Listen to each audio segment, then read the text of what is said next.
mà mình to vẽ pon cho mùi nâng lệ cái nào xong cóในการសរសេរកំណាព្យរឿងខ្លីចឹងបន្ទាប់ពីយើងបានស្ដាប់អំពីនិយមន័យនៃកំណាព្យនិយមន័យនៃរឿងខ្លីរួចហើយយើងចូលមកមើលអំពីលក្ខណៈសម្គាល់ក៏ដូចជាវិធីសរសេររឿងខ្លីតើវាមានលក្ខណៈសម្គាល់ដូចម្ដេចហើយសរសេរបែបណាមានវិធីប្រហែលយ៉ាងដើម្បីសរសេររឿងខ្លីបាទចឹងពាក្យពន្ធទី1គឺលក្ខណៈសម្គាល់ចំណុចទី1គឺប្រធានរឿងឬក៏បញ្ហារឿងគឺមានតែមួយ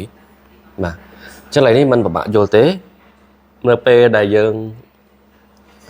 នឹកឃើញពីប្រធានរឿងឬក៏បញ្ហារឿងចឹងយើងត្រូវនឹកដល់និយមន័យរបស់យើងនិយាយពីលើមកថាជាស៊េរីព្រឹត្តិការណ៍មួយណាមួយណាដែលជានិយមន័យរបស់លោកស៊ូខាមេរុន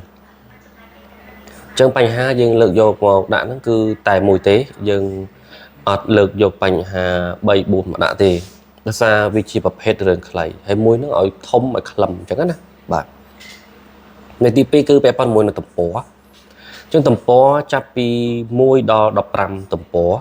បាទអាហ្នឹងសម្រាប់លក្ខណៈសម្គាល់ទូទៅណាមួយទៀតគឺចំណុចទី3គឺកាលអាកាសខ្លីបំផុតបាទគឺមិនឆ្លងភពសម័យកាលឬវែងឡាយទេអាចតែមួយថ្ងៃឬ2ថ្ងៃអីចឹងទៅចំនួនតួខុសពីបឡំលោកគឺតួមិនកំណត់ទេបាទតួច្រើនណាស់រាប់រយរាប់អ្នក10នាក់ប៉ុន្តែនៅក្នុងរឿងខ្លីគឺតួអាចមានតែមួយឬក៏ច្រើនបំផុត3នាក់បាទមិនច្រើនលើសនឹងទេតែទំនាស់បញ្ហាមានតែមួយគត់បាទគឺឆ្លើយតបទៅនឹងប្រធានបទនៃរឿង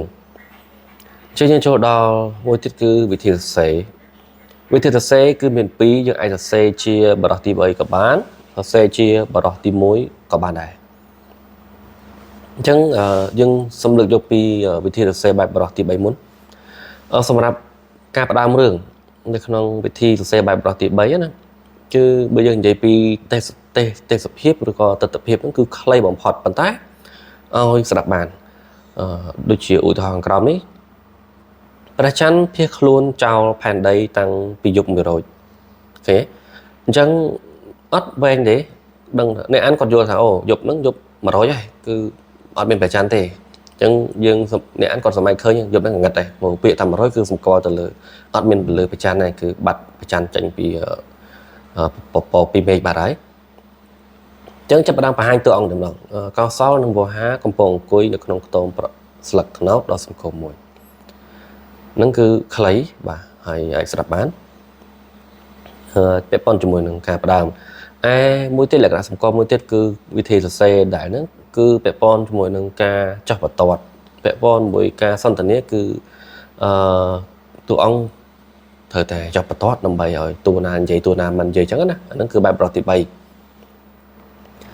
ចឹងកសលទម្លាក់សភៅរួចនិយាយទៅកាន់វោហាថាវោហាឆ្នាំនេះថ្នាក់ប្រឡងបាក់ឌុបហើយមិនដេកឯងមិនខំប្រឹងរៀនវោហាដាក់ដៃកំពុងចុចទូរស័ព្ទឡើងញាប់នោះបានរលាស់សម្ដីវិញថារៀនធ្វើអីបើរៀនចប់ធ្វើស្រែដដែលនេះគឺជាលក្ខណៈផ្ដើមនឹងការសន្ទនានៅក្នុងវិធីសរសេរបែបបរិះទី3